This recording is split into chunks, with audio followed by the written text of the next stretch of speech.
T-Dog, J-Boy, and me, I'm Lugs.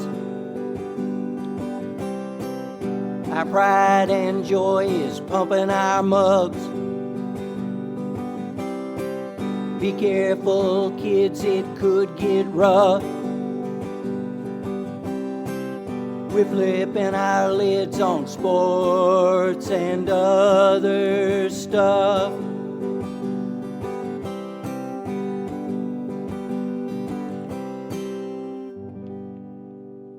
Welcome to Sport Weasel Central. I'm Lugs. I'm J-Boy. And I'm T-Dog. Yes, sir, fellas. You know, here's something for you. 2022 was such a blur. I think my resolution was just set too low. Happy New Year, fellas. 2023, knocking on the door. Okay, let's get started with sports and other stuff. Nathaniel Hackett couldn't hack it and is canned as Broncos coach. Tua Tagovailoa is in concussion protocol for the second time this season. And the playoff picture gets a little more clear, maybe, but there's lots of football yet to play. So let's get started with Nathaniel Hackett out as head coach of the Broncos, a new ownership team. Who do you think will be their new top dog? Lugs, is it you? Is it you? Well, let's just say that was an epic beatdown, an epic bad performance by Russell Wilson. I mean, that was just nasty all the way around. After that, you had to get rid of Nathaniel Hackett. Just no doubt about it. And, I mean, come on. When our boy puts 51 points on a team, you know, the fire plug, angry little man that is Baker Mayfield, puts 51 points on a team. And LA, I think most of the guys on the offensive line and defensive line were from the practice squad. I mean, it says to me that Sean McVay should get Coach of the Year for just trying. But after it's all said and done, I mean, the Broncos can't get rid of Russell Wilson. And I think that GM needs to be fired because he brought in Russell Wilson. He brought in Nathaniel Hackett. Yep. Hey, the guy who looks the smartest of anybody in the room is Pete Carroll, man. He got the house, and they've hit on 4 of the 6 draft picks they got for Russell. So my takeaway is it's going to take some sort of miracle to make the Broncos work for any short term or long term at this point. What do you think, T-Dog? Nathaniel Hackett out of it? I mean, obviously the writing was on the wall. I mean, there was huge warning signs week 1 with just how much the uproar was over, you know, him settling for a field goal kick from that far out. Did not get any better. The offense, you see sometimes it takes a while for an offense to get going. The bizarre thing is it never got in sync. And kind of like what Lugg said, you know, this was Rams without Aaron Donald. This was a Rams team that they have Jalen Ramsey, but a lot of the other parts in the secondary should be able to be exploited. It's for him to come out and throw 2 interceptions early and it felt like this defense that had been great all year for the Broncos just finally said the hell with it and just gave up. I mean, is what happened. It felt like, because they couldn't generate any pressure against, like Lug said, like most of those guys some of those guys were off the street or third string level players that were on the practice squad. Like they weren't guys who should be probably competing at this level. And it's only because we're in week 16 of the league. But it's not surprising that he lost his job. But where they go from here, I mean, usually you see him bounce back. I mean, if you look at it, obviously Hackett was a adjustment from Fangio. So, I mean, I've heard them say they want Dan Quinn, and obviously Dan Quinn's done a good job with Dallas. But again, Dan Quinn, this will be his second time head coaching. I don't think he wants to go to a place where, I mean, you're going to have to deal with Russ for at least 2 more years. I mean, that's what makes this thing even harder is like you can get rid of Hackett, but still you're stuck with Russ at least Right. 2 more years. Handcuffs, So and who wants the job, right? yeah. So to answer your question, I know it's a roundabout answer. We're saying I don't know. I don't know who would want it. Like I think that job, it's one of the first to have a coach be fired heave ho, but I think it's one of those situations where, unlike we'll talk about the Panthers down the road. The Panthers, I mean, we'll talk about like Wilkes has done enough to keep the job, I think, with how well they played under him. I'm not saying they're going to go that route, but again, you look at that roster and obviously some of their situation, they're a lot more attractive job than I think Denver. So agreed. Yeah, it's one of those. If you're a coach of any quality, you can do better than that.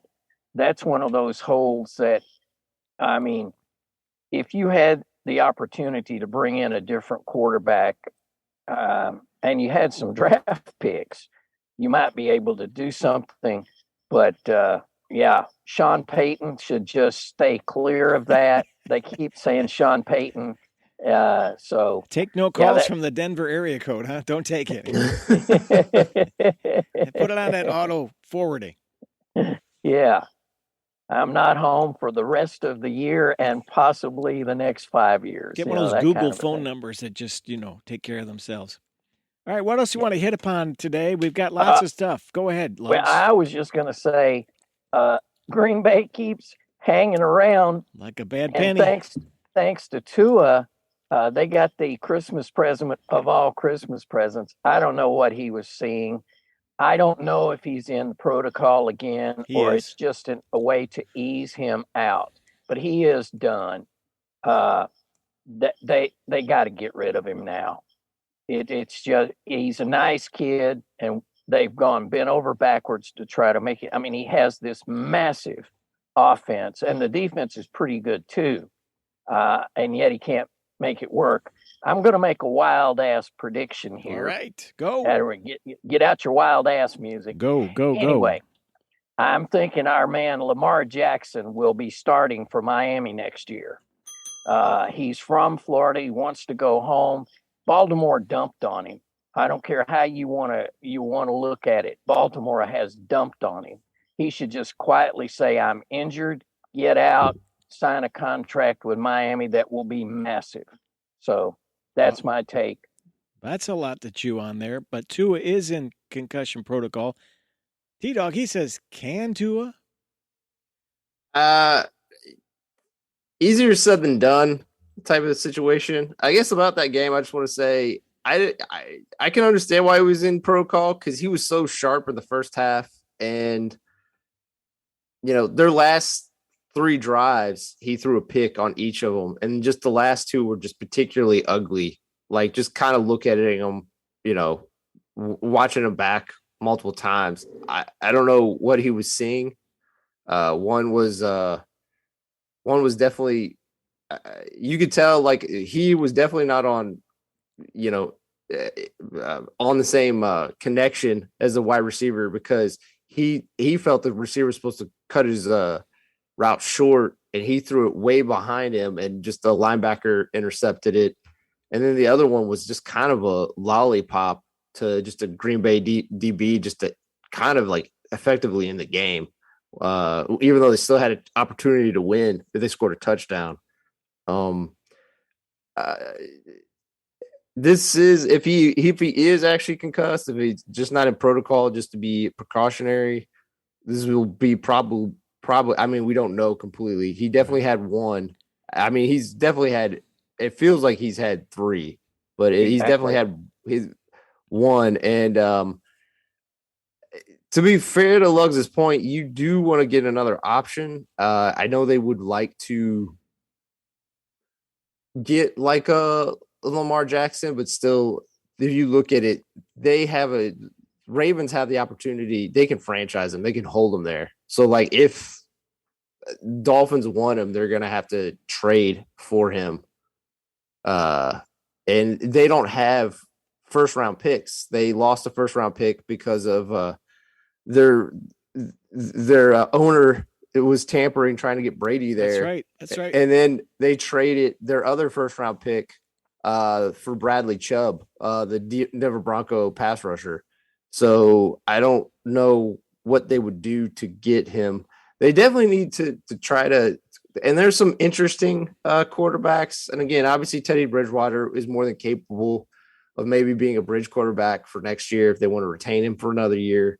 I don't want to completely give up on Tua, but I agree with Luggs. It is concerning. The other things about that game that was concerning, they were averaging 4.6 yards per carry against the Packers, who've been bad all year against the run. And, the week before against Buffalo, I believe Dolphins ran for 180 yards. Why they didn't try to be more content on just pounding the ball? Because obviously the game was never out of reach for them. Nope.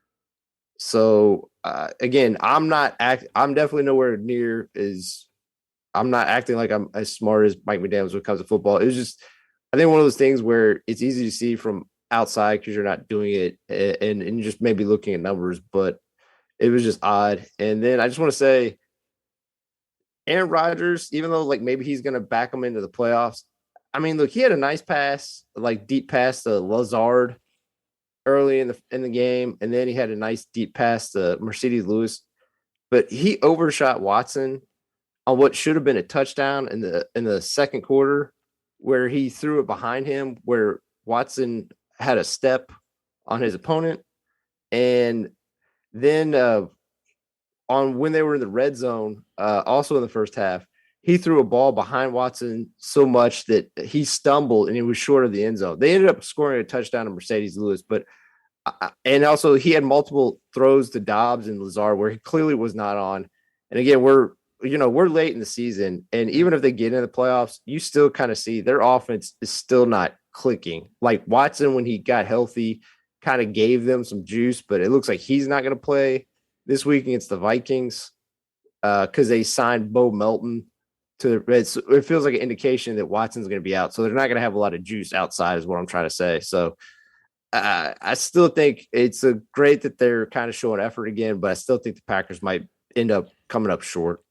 Well, they got 2 home games left, Vikings and Lions, and that's it. If they win them both, and I think the Commanders lose a game, they're in, and they're both at home in the cold. Do you think the A. Rodgers thumb is just what's causing these overthrows, underthrows, bad throws?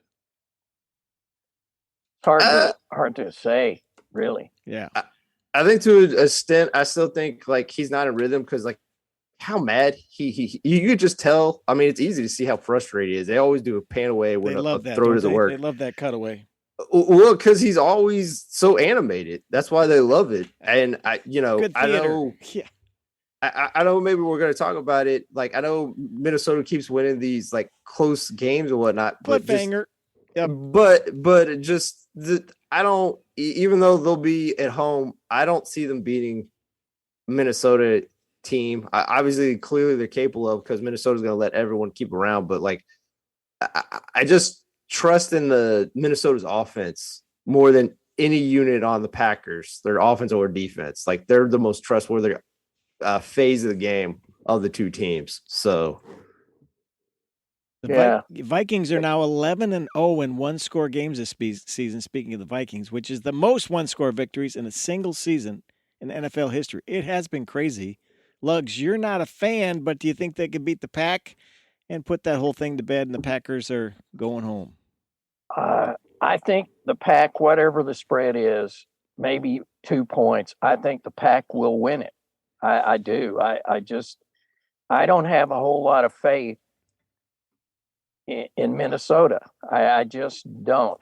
I mean, Justin Jefferson and the other receiver whose name escapes me, those guys are playing all world, but yet they, you got to come down to a 61-yard field goal. That's just crazy to me. That's just crazy. Well, I want to say in defense of the Vikings, because I know Luggs and I have been particularly kind of harsh on them. And I know some of it spins around the quarterback. I just want to say this up front, and this is just how I feel emphatically about the Vikings. Can they make a playoff push? Is this team possible to make a playoff push? I say yes, and it's because of that offense. Justin Jefferson, against the Giants. He had 133 yards receiving, touchdown. He now has the receiving record for a franchise that had Randy Moss for a single season. TJ Hawkinson, a great trade for them mid-season. He had over 109 yards, a touchdown, 2 touchdowns. And it gives them that guy over the middle, that short and intermediate route to go with Jefferson, who gives them a guy who can run all short, intermediate, and deep. So, because I know Thielen's kind of faded a little bit, but he can still play. And I think KJ Osborne, and obviously Dalvin Cook. And I know sometimes it feels like we kill Kirk Cousins. He is surrounded by talent, and as long as he has talent around him, he can usually play at a high level, and he has for most of this year. The part where I see them being one and done has nothing to do with the offense. When you watch that pass defense, Daniel Jones carved them up for over 334 yards passing, throwing to Richie James, Darius Slayton, and Isaiah Hodgins. When you get to the playoffs, you're going to be facing Deebo Samuels. You're going to be facing CeeDee Lamb. You're going to be facing A.J. Brown, Devontae Williams, or Devontae Smith. That's where I say I worry about the Vikings. Not the Three Stooges on the Giants, you're saying? That's what I'm saying. I think those guys have talent, but I'm just saying, like, obviously it's a completely different level stratosphere of wide receivers you're going to see in the playoffs than you're seeing on the Giants week 16. That's where I worry about the Vikings doing anything in the playoffs. That's not really the offense. See, and that's why I think that the Pack can take them. I think even with the receivers not knowing their routes perfectly and everything, I think Rodgers can take that secondary apart. I just do. I think to win, I think Minnesota will have to score at least 35 points. I'm saying, I'm not disagreeing with you that the Packers have a chance to win. I'm just saying, of the 4 major phases of both teams, the only one I feel confident in is the Minnesota offense. That's because the Green Bay offense has been ho-hum at parts this year. So, yeah. Well, kind of sticking in that same division, the Detroit Lions, we all were praying for them to kind of back into the playoffs, but they're playing Carolina, who all of a sudden, I was watching that game and I'm thinking, what? Man, they just opened a big old frosty can of that whoop ass. You're sure? What happened? On the Lions. Right. I mean, they just ran the ball at will. It was crazy. And our boy, that was thrown aside by the Jets. Sam Darnold. Yeah. I don't think he's our boy, man. I'm not taking him on. He's not one of our projects. No, we have enough of them. We got enough boys. We don't need that fella. So Sam Darnold, stay away. Jared Goff. Anyway, it was like the has-beens that never were going at each other. But you know what? It was entertaining football, I got to say. And if Carolina were to back into the playoffs, got a chance. That would be the most bizarre season, I think, of any pro team I've seen in a long time. Well, kind of hitting, emphatically on some of the same notes you hit. Lions, for the most part, they started off the year being leaky against the run, and then like a little into like 6 weeks or 8 weeks into the season, they kind of buttoned up. And I just want to give credit to the Panthers for their offensive line and their platoon of running backs and just how they've altered their offensive persona at the back end of the season. Dante Foreman and Chuba Hubbard have just become a two-headed. Again, it's double trouble. I know this goes back a few years for Carolina. It's double trouble again with Dante Foreman and Chuba Hubbard. Their running attack, they ran for 320 yards, 3 touchdowns, and they averaged 7.4 yards per carry.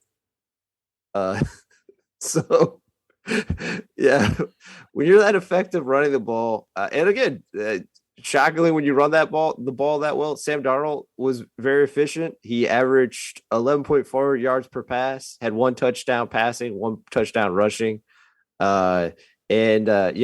The kind of underrated part of their team that's played well for the most part, their defense led by Brian Burns, who had 2 sacks and 2 tackles for loss. They really kind of suffocated the Detroit Lions, and I know they scored some points in the second half, but it was over by a half, to be honest with you. The Carolina kind of like zapped the will. There were some garbage touchdowns by Lions, but it was really pretty much a beat down by Carolina, who will face the Bucs, and they have an opportunity to win the South. And just from the way they're playing in comparison to the Bucs, you have to feel that the Carolina should be favored. Good chance right now. The Seahawks, Lions, Packers, and Panthers are just on the outside, just below the line, so to speak, of being in the playoffs. So you think the Panthers will beat the Buccaneers and Tom Brady and take that dynamic South Division, with a record of hovering just under 500. That's what you're saying. Maybe. Well, look, I'll let Luggs pontificate if he wants to on that Arizona Tampa Bay game. But let's put it this way: if it takes them till overtime, right, to beat Trace McSorley, their third string quarterback, and they had to get lucky at the very end of regulation just to get it into overtime. Yeah. If it takes them that long to beat that decrepit of a team, yes, who is poorly coached and is maligned, I'm not saying obviously it changes week to week, but it just feels like Carolina has the mojo. They have the momentum. They have a team that is clearly kind of clicking, where Tampa is just wheezing to the end of the season, and they feel like they want to be mercy killed by someone. So please, Carolina, please be the Dr. Death to them and just put them out of their misery and our misery so we don't have to watch them postseason. Yeah, the Tampa Bay our Arizona game. I mean, seriously, Trace McSorley, the last time we saw him, he was having a Subway at Death Valley or wherever, Happy Valley. I mean, what? Did you do a drive-by and he was sitting in the Subway restaurant? Did you happen to see him there? So I saw your picture on social media. I thought it was doctored. I didn't think that was real. Well, all I know is I hit on that game for a moment. It was in the second quarter, I think, and I thought, wow, this kid is going to put the notch on his belt of Brady. I thought it was going to happen. But anyway, yeah, they've got both of those teams, Tampa Bay and Arizona, they got a lot of straightening out to do in the offseason. Okay, let's jump over. Go ahead. I was just going to say Brady is not going to be in Tampa Bay. And I don't know about the coach there in Arizona. I mean, we've been up and down and all around on that guy. You're not going to get rid of that tiny little quarterback, the guy that can't see over the outside linebacker. So I think it's coaching. I think that would be Kyler Murray. Yeah, Kyler. That would be the opportunity for Sean Payton right there. Just step on in, and because he dealt with a short quarterback, and Breeze for a long time, and he can play a lot of golf in the desert there, can he? And just out of the left field over here, I'm coming way out of left field. I think Levis from UK. Yeah, I think he needs to go to the Colts because they need somebody.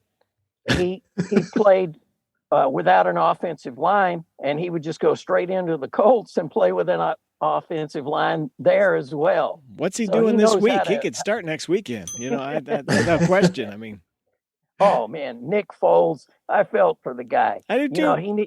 He needed to be teaching Sunday school, and you could tell that he didn't want to be there. It was like, because he got hammered 6 or 8 times. That was just another nutty one.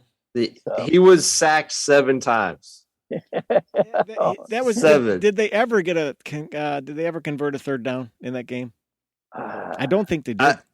I will say that was a ugly. I mean, there's some ugly games this week, but that was definitely one that I'm sure Aikman and Buck were happy to call, because it was just an utter I mean, even the Chargers on offense were good. The only phase of teams that really kind of showed up was the Chargers defense. It was Herbert had moments. I mean, had okay. That's the thing. Colts defense for the most part played well. It's just when your quarterback gets sacked 7 times, when you had 7 tackles for loss, when your quarterback gets hit 9 times, when Foles just every time it feels like he drops back, he's throwing an interception.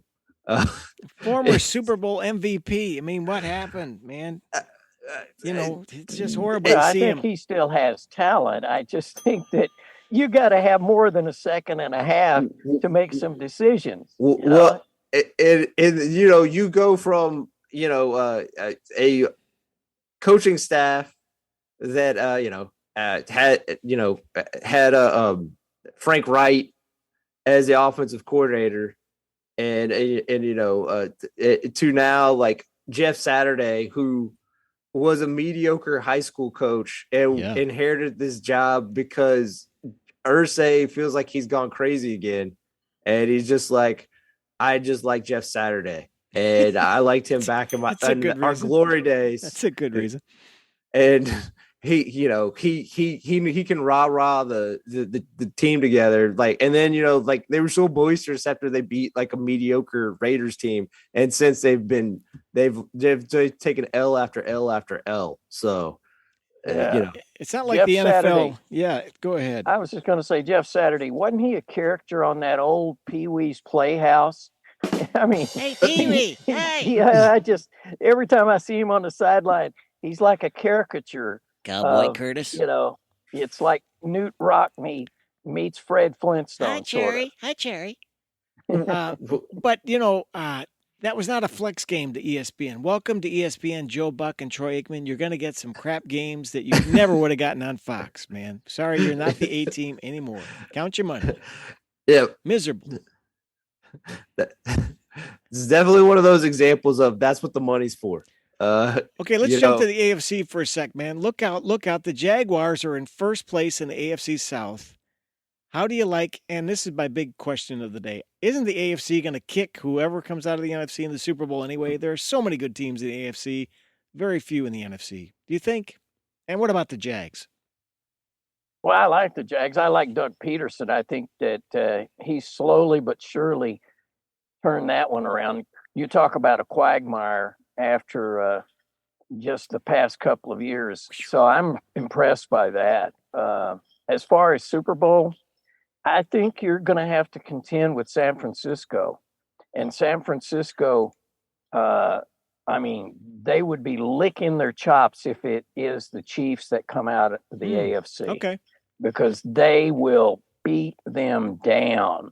Have you seen that defense play? Man, you can tell some of the running backs that they played against, after a couple of licks, they kind of, give it the weak leg treatment and go right down. They don't want to take that pounding anymore. So, but I think right now, if I were calling it, I'd have to say San Francisco takes this year's Super Bowl. T-Dog, you've never had that weak leg treatment before, have you? I mean, if I had Nick Bosa running me down, I think I definitely would have a bad ankle or knee. All of a sudden, it went south. Yeah. I'd get that restless leg syndrome and start jitterbugging off the field. I guess to hit on the first part, Jaguars, Are winning. They real? Oh yeah, they're definitely real. And also, again, kind of, it's funny. The Souths are kind of mirroring each other. This team that's kind of coming, this feline based team like the Panthers, Jaguars are coming from behind and knocking off the team that's kind of owned the division the last few years, who are just gasping and just dying down the stretch. And there's a few intriguing things that come out of it. Jaguars play the Texans next week. Now, maybe they want to rest people. They say they're not going to, and I believe them. But, guys, there is a scenario where the Texans play a Jaguars team that maybe decides to rest people because they mainly need to win week 18 against the Titans. Or the Texans play the Colts, who we've just talked about, are just decrepit. And this Texans team showed a lot of fight these last few weeks. They can win, and there's an opportunity for the Bears to get the number 1 overall pick. Love that. So now they say that they're going to play Justin Fields, that they're not going to lay down. No tanking. Well, that's great, but everyone else has been essentially IR'd in these last 2 weeks, so it's going to be Justin Fields. It's like a practice squad around him, and he'll score some points. But just like it's been for this back half, he's shown a lot of flashes in his games, but they're probably going to get L's against Detroit and Minnesota. Maybe Minnesota, they beat Minnesota just because Minnesota rests everybody. True, but with the loss to the Eagles. In week 16, maybe they are keeping playing because they maybe have the opportunity to get the number 1 seed. So you're onto something here, though, man. I just figured this out. Okay, felines, Jaguars, and Panthers are going to take out Buccaneers and Titans, which are basically vandals, bandits, whatever, right? People groups. So the Cats. This is a Vegas thing. You think these cat named teams are going to beat people named teams? Is that about right? Yeah, I wish we could have a bet called that cat prop bet, cat teams versus people teams. But hey, it's ironic. It's uncanny. We got to give some love to the love man, Lovey Smith. I mean, what has happened to the Titans, man? Hello. I mean, why wouldn't you just give that ball to Derrick Henry? Why would you throw that ball? I mean, it was crazy. He had massive yards, and they just stopped running him. It was nuts to me. I guess they wanted to see what Malik Willis could do as a quarterback, but I don't get that whole. I can't believe Vrabel would go for that. I'm dumbfounded by those decisions. Well, again, and this kind of goes back to one of the other games. I understand you can't run Derrick Henry. I mean, he ran 23 times, so I understand why they're not having him run 40 times a game or whatever. But like they drafted Haskins, they have Hilliard, who's also another talented runner, kind of like what we saw with the Panthers. To be fair to Lug's point, just continually hit that smash button on the run. I understand maybe not trying to run Henry into the ground, even though he's maybe close to hitting his expiration date in terms of a running back, because it just happens. You only have so many carries in you. But like they have other guys on the team that can kind of take some carries away to get them to be that run. Because obviously when you watch Malik Willis, I still have faith that he could be something down the road. He clearly was not ready this year. Like he was drafted by a guy who's not even there anymore, a GM, to be the guy like 2 years down the road after Tannehill's contract expires. And I don't think he'll be the starter next year, Malik Willis, from the way he's played. And Tannehill still would be hard to move anyway. And Tannehill just currently right now, people can say what they want. Tannehill's still a much better quarterback than Malik Willis this year and probably next year. I'm not saying in the future Malik Willis won't become something. I think he has the potential to be something, but you see, I don't know. Because that's the thing. The Titans play the Dallas on Thursday. They're not winning that game. No way. And then they play the Jags, and just the way the Jags are playing. And you look at the main weakness of the Titans, their secondary, and the way that Trevor Lawrence in this back half of the season has emerged as a quarterback, and how Evan Ingram has almost come on as like a younger Travis Kelce, and Zay Jones and Christian Kirk and all the wide receivers and like they have all these skill position talents on Jaguars.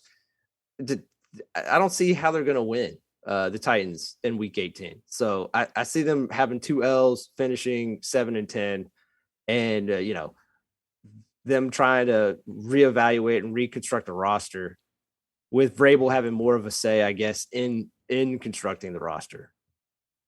Who knows what'll happen? Okay. Hey, Lugs, you want to do a little sports of yesteryear? We'll come back and finish up a little NFL talk. Here we go. Stand by. Here comes your big open for the sports of yesteryear. Yes, sirree. Here's our man, Lugs. He's out and about in a Volvo, I think, this year. It's a 240 model this week. He's cruising around talking about sports of yesteryear. Go ahead, Lugs. Go ahead. All right. 1887, John Lawton Jarvis becomes the first British racehorse trainer to be knighted for his service to the sport of kings. 1944, former Washington third baseman Buddy Lewis wins the Distinguished Flying Cross for his bravery in World War II. 1947, National Football League Championship, Comiskey Park, Chicago. The Chicago Cardinals, that's Cardinals, beat the Philadelphia Eagles 28-21 for the Cardinals' only title victory. 1958, the greatest game ever played. Baltimore Colts win the 26th NFL championship against the New York Giants 23-17 at Yankee Stadium in the first ever sudden death overtime game in NFL history. 17, count them, 17 future members of the Pro Football Hall of Fame played in the game, including U of L's Johnny Unitas. 1975, with 32 seconds left to go in the NFC divisional playoff game, Cowboys quarterback Roger Staubach throws a legendary 50-yard winning touchdown pass to Drew Pearson to defeat the Minnesota Vikings, and thus the Hail Mary play is born. And finally, in 2008, the Detroit Lions crashed to a 31-21 loss to Green Bay Packers at Lambeau Field. The Lions become the first team in NFL history to go winless in a 16-game season. And that, folks, is sports of yesteryear. Thank you, Lugs, for that wonderful report, Sports of Yesteryear. Roger Staubach, is he still with us? Yes, he is. Yeah. So that was the Hail Mary came from that very game, that very play.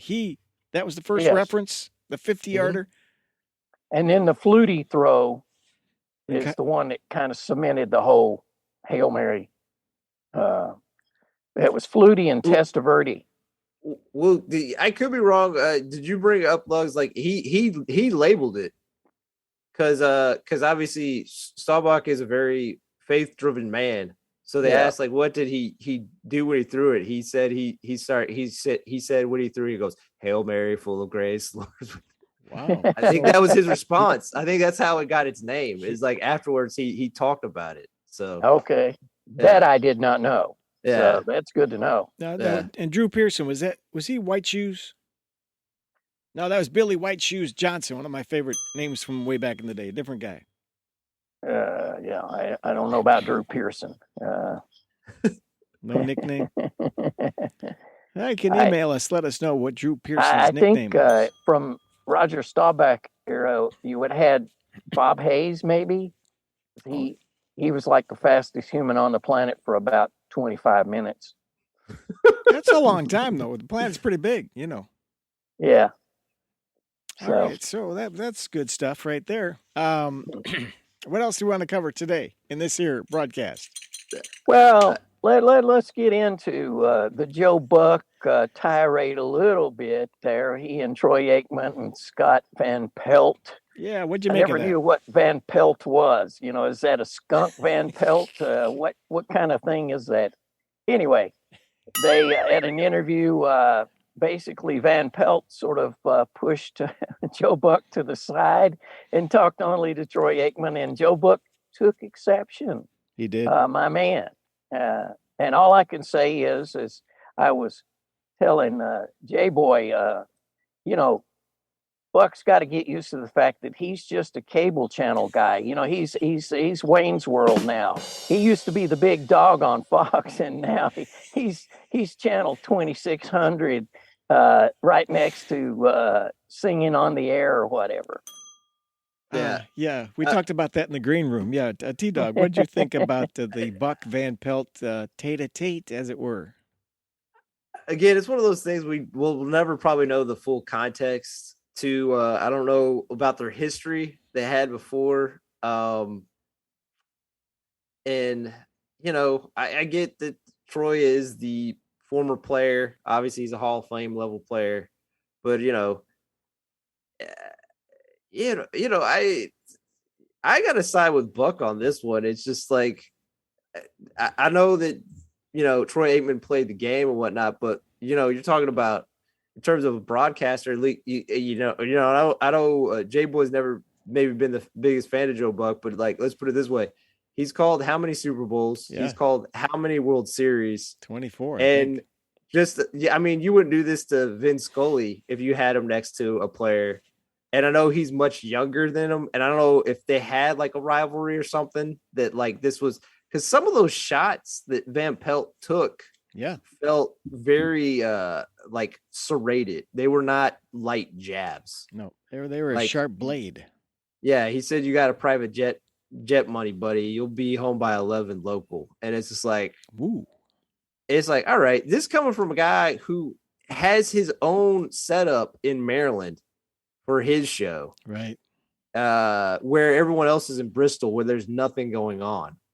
This guy gets to be in DC where he's from, and there's actually stuff to do in DC. Unlike when you hear people that work in Bristol talk about Bristol, ain't nothing. It's kind of a commune. Right. So it's kind of weird for him to be taking shots, and again,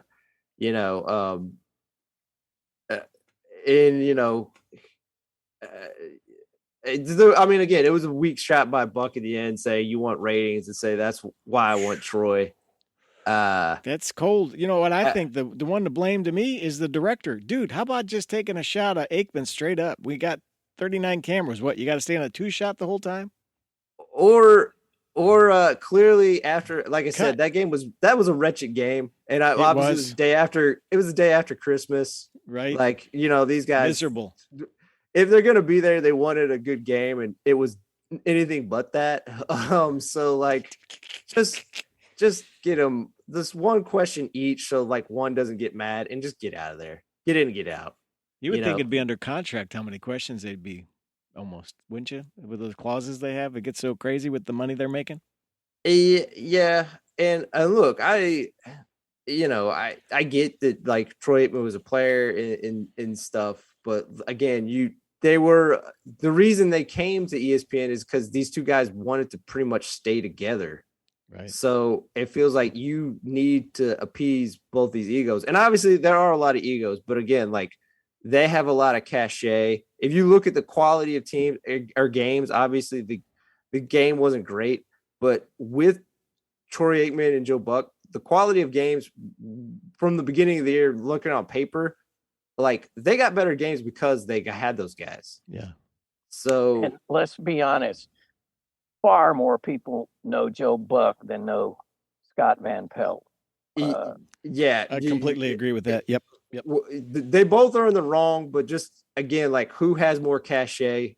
People, even maybe your grandmother knows Joe Buck in passing. Maybe she's little boy. Maybe she's thinking of his dad, Jack. It's Jack's little baby. Little baby boy, Jack. I feel obviously, I think that Joe Buck and Van Pelt, there's something going on. Yeah, that's to take shots at each other, especially Van Pelt. There's some nasty there's a nasty underbelly to that thing. But I will guarantee you that Joe Buck will never do another on-set piece with Van Pelt, an interview at all. That will never happen again. I agree, but hey, Lugs, we've known some anchors locally who have kind of gotten pissy about not having enough copy or on-camera time. Then the other one, maybe maybe. I worked with an anchor that would count lines every show and tell me. Sting, sting, sting, baby. So yes, that's always part of that. The face, I call them the face. FaceTime. Okay, one question. All they are is the face. J.J. Watt says it's his last year. He will retire at the end of this season. Fellas, shoe-in Hall of Famer, Mr. J.J. Watt. Yes, no, maybe so. I would think so. And what do you think? It's time. He shouldn't be playing. He shouldn't have played the past 2 years.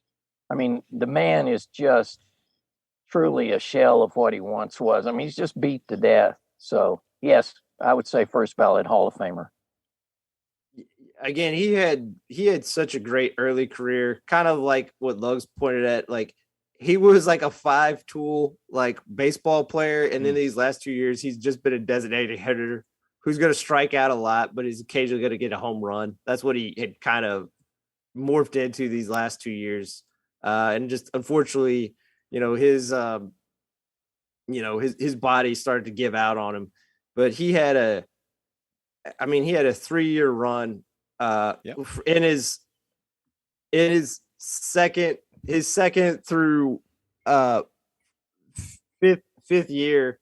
He had 20.5 sacks, 10.5 sacks, 20.5 sacks, 17.5 sacks, and then after that he had 16 sacks. He has over 100 sacks, actually 111.5 sacks for his career.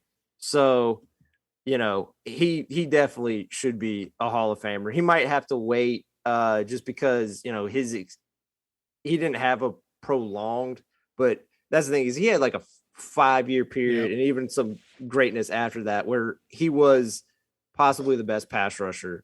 So of his time, I think you're right, of his time. And I think he had a 10-year career. Oh yeah, he had over a 10-year career. So he should get in. He might have to wait a bit, a little bit. But he was such a good face of the franchise to a degree with Deshaun Watson, and when he was with the Houston Texans. Obviously he has a lot of goodwill based in the NFL and media. So I think he doesn't have to worry about. Like I said, he might have to wait later than he wanted, but he'll get in eventually. Might show up in the broadcast booth. Who knows? I hope not. He's He can't he's talk. one of those guys who Strike thinks he's that a lot statement. clever. Never mind. Yeah, he's one of those guys who thinks he's a lot cleverer than what he is. Strike I mean, that. if you watch his SNL, it's one of those classic. Oh, here's an athlete trying to be funny. Strike that from the record, Judge. Okay. Anything else on this edition of Sports and Well, other stuff? I just got a note from the other stuff department. Ooh, I like that. Now, a little note here. December of 1943, the world lost a giant.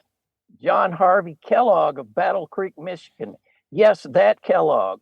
J. Harvey, as his friends called him, was the health food pioneer whose development of dry breakfast cereals was largely responsible for the creation of the flaked cereal industry.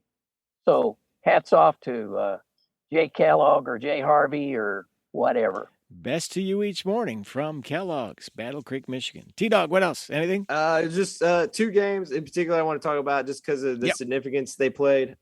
Eagles versus Cowboys. The loss of C.J. Gardner-Johnson for the Eagles, he's their nickel corner that they lost, I believe, around week 12 with a lacerated kidney. That allowed C.D. Lamb to go crazy and have 120 yards and 2 touchdowns. And I just want to give props to Dak Prescott, who's played solid once coming back from injury, but this was easily his best game where he really stepped up. He withstood 6 sacks, 9 quarterback hits, and even a pick 6. And, he kind of willed them to a win in a tough game.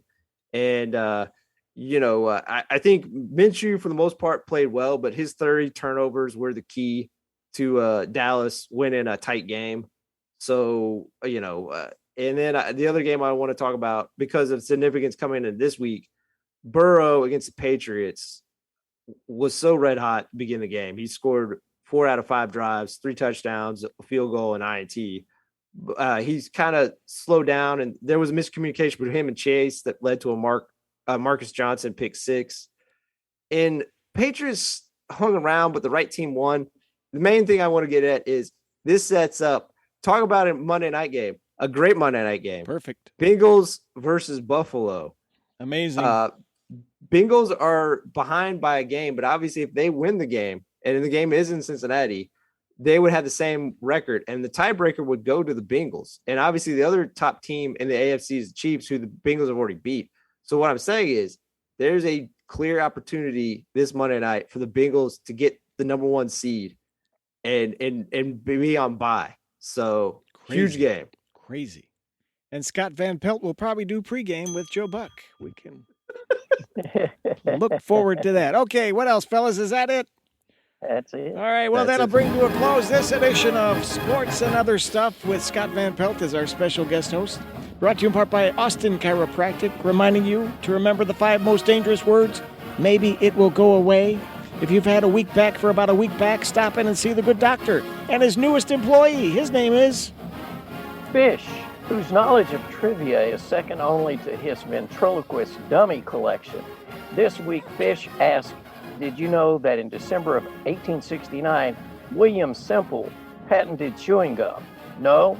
Well, to honor Mr. Semple, Fish is hosting a bubblegum blowing contest this Saturday at 1 p.m.